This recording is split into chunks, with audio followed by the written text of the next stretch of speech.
मुझे ये कहना पड़ रहा है कि जहां पर ये अभिभाषण और सरकार के प्रतिबिंब की बात जो मैंने की धरातल और सत्यता से कोसों परे है। जहां पर बात हो रही थी बसों की हालातों को लेकर उत्तर प्रदेश में कि हमने बहुत अच्छा कर दिया, थाना और तहसील के लिए दिवसों के आधार पर निस्तारण जो है समस्याओं का त्वरित कर दिया गया। जहां बात की जा रही थी इजी गोइंग इजी डूइंग की, बात हो रही थी ऊर्जा के क्षेत्र में 24 से 20 घंटे बिजली देने की, बात की जा रही थी महिलाओं के सम्मान को बढ़ाने की, किसानों के हितों को देखने की, शिक्षा मित्रों ग्राम पंचायतों अध्यक्षों को हिते की बात, युवा बेरोजगारों की बात की जा रही थी। लेकिन इन सबके प्रति जो कृत संकल्पितता इस सदन में अभिभाषण के तहत रखी गई वो कहीं ना कहीं मैं पुनः कहूंगी कि ये अपने सत्यता के धरातल से कोसों परे है। जहां पर आज अमृतकाल का महोत्सव मनाया जा रहा है, अमृतकाल की बात कही जा रही है, मुझे तो ऐसा प्रतीत होता है कि अमृत सिर्फ नाम के लिए रह गया है, क्योंकि आज कहीं ना कहीं उत्तर प्रदेश में बढ़ती हुई बेरोजगारी, युवाओं में बढ़ती हुई महंगाई के लिए महिलाओं का उत्पीड़न और शोषण जो हो रहा है, किसानों के हितों की बात करने वालों ने आज कहीं ना कहीं छुट्टा पशुओं के तहत, गौवंशों के तहत किसानों को उत्पीड़न जो हो रहा है, जो उनकी फसलें बर्बाद हो रही हैं, जो मौतें हो रही हैं, जो हमारे अभिभावक बड़े अपने गाड़ी खून पसीने की कमाई से अपने बच्चों को पढ़ाने के लिए, बढ़ाने के लिए कि उनको कहीं रोजगार के अवसर मिलेंगे, उन बच्चों को बैरन लौट के आना पड़ता है। जब उनके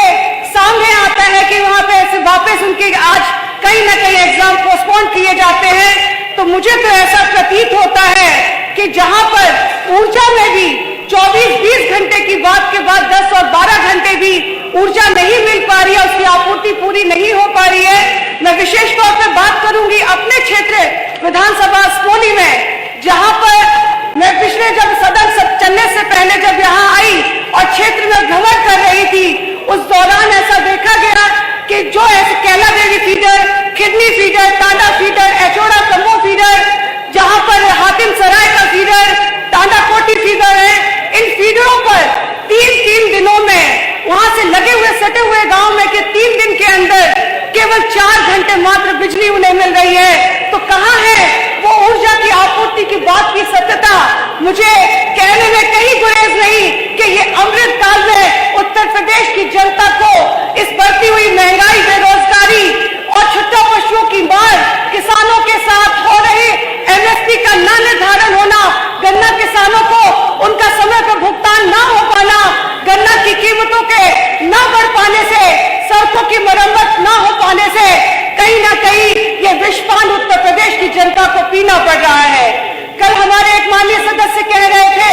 वो बोल रहे थे कि पिछली सरकारों की बहुत बातें कर रहे थे। आज मैं ये कहना चाहती हूँ कि जिन पिछली सरकारों की बात कर रहे थे, जब आपकी सरकार आई और आपकी सरकार आने पर जहां पर आपका शपथ ग्रहण समारोह हुआ, वो इकॉन अगर किसी ने बनाया तो माननीय अखिलेश यादव जी की सरकार में बनकर खड़ा हुआ है। और आप बात कर रहे हैं जहां पर 100 डायल के लिए आप अपने आप को प्रफुल्लित होते हैं ये कहते हुए कि हमें सम्मान मिल गया, लेकिन वो 100 डायल जिसका नाम आपने 102 कर दिया, वो देने वाला भी कोई और नहीं, माननीय अखिलेश यादव जी और समाजवादी पार्टी की सरकार है। आप बात करते हैं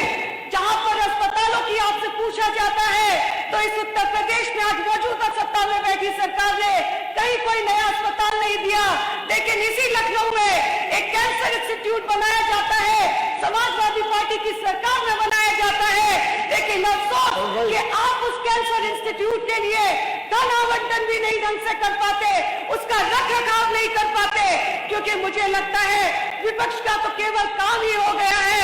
आरोपों को लगाना। और उसी बातों पे मुझे 2 पंक्तियां याद आती है, औरों के ख्यालात की लेते हैं तलाशी, औरों के ख्यालात की लेते हैं तलाशी और अपने गिरेबान में झांकना नहीं आता।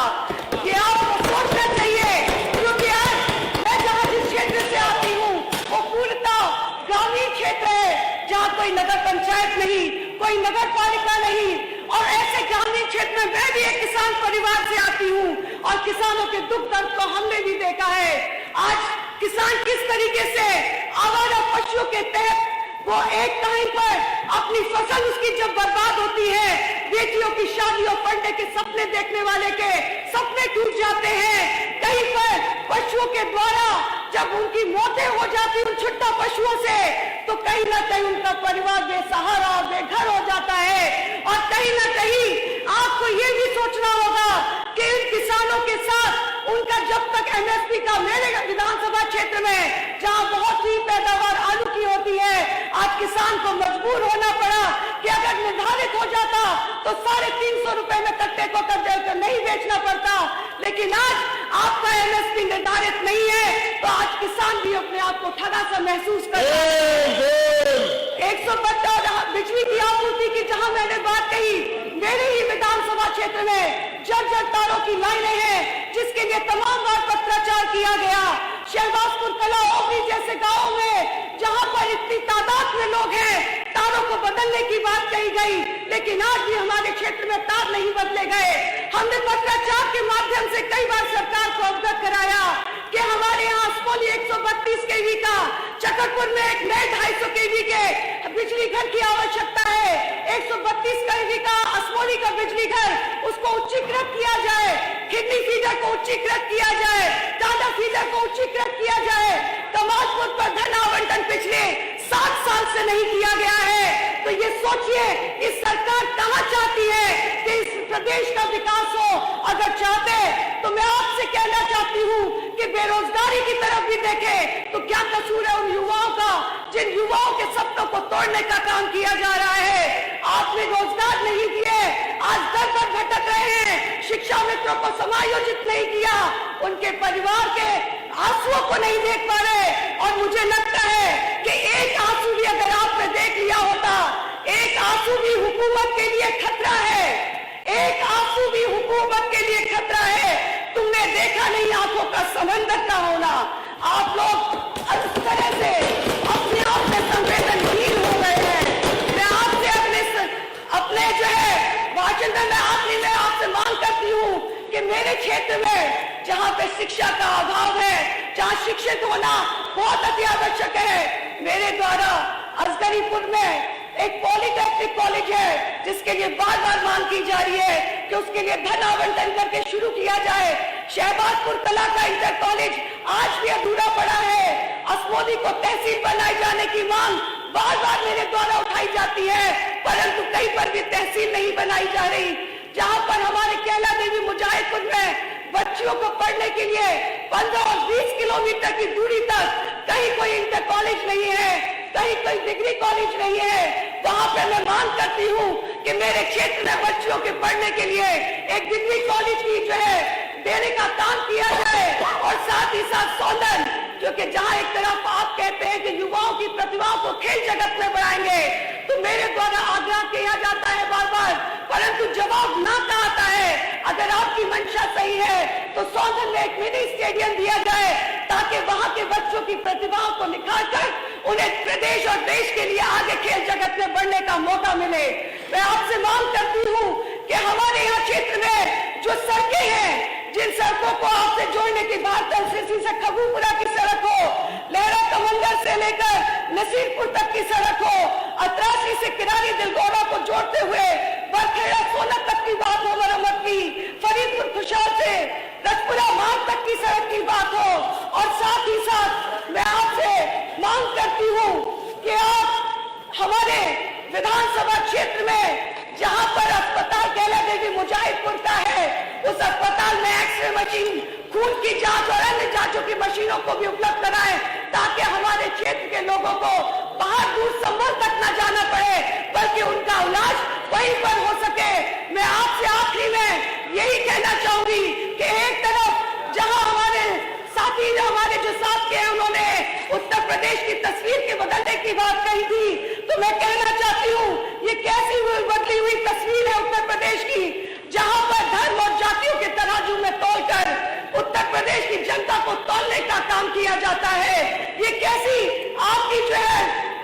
आप जो है किस तरीके की तस्वीर बदलना चाहते हैं, जहां पर बहनें और बेटियां तक सुरक्षित नहीं है। मैं आपसे यही कहना चाहूंगी, जो लोग केवल ये सोचते हैं कि माननीय सरकार सदस्य। अच्छा काम कर रही है। मैं आखिरी में बस अपनी बात कह के विराम दूंगी कि अर्ज किया है तबाह होकर भी तबाही नहीं दिखती, अर्ज किया है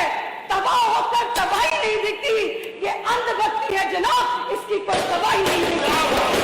हमसे जुड़े रहने के लिए हमारे YouTube चैनल को सब्सक्राइब करें और नई वीडियो की नोटिफिकेशन के लिए बेल आइकॉन को दबाएं। अगर आप ये वीडियो Facebook पर देख रहे हैं तो लाइक जरूर करें और ज्यादा से ज्यादा शेयर करें। धन्यवाद।